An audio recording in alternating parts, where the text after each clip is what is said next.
हाय, मी निघाले अलिबागला जायला. पहिलं तर काम होतं ते करून घेतलं आणि लगेच निघाले घरी यायला. इतका पाऊस जोरदार पडत होता की लगेच एस टी स्टँडवर पाणी पण भरलं आणि त्यात एसट्या पण लागत नव्हत्या. काकाची लावणी आहे म्हणून मी निघाले शेतावर जायला.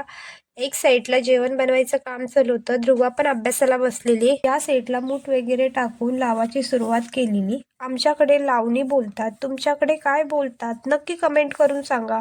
आमच्याकडे लावणी लावताना गाणी वगैरे बोलली जातात. तुमच्याकडे बोलली जातात की नाही नक्की कमेंट करायला विसरू नका. जाण्याचे पारी शेंगारी पर बंगाली गो मशाली बांधलाई गमला गो पोरी जाईन पंढरी जाईन मला भेटला मला विठ्ठलाला भेटाला विठ्ठल आई तो विठ्ठल आई तो. शेतावर जेवायला जी काही मजा असते ना ती काहीतरी वेगळीच असतं. मला तर बाबा शेतावर जेवायला आवडतं. या झाडाला आमच्याकडे भिंगरी बोलतात. आम्ही लहान असताना शेतावर आलो की हाच खेळ जास्त तुम्ही हा खेळ खेळलात की नाही नक्की कमेंट करून सांगा. चहा पिल्ला आणि निघाले घरी यायला. Bye bye.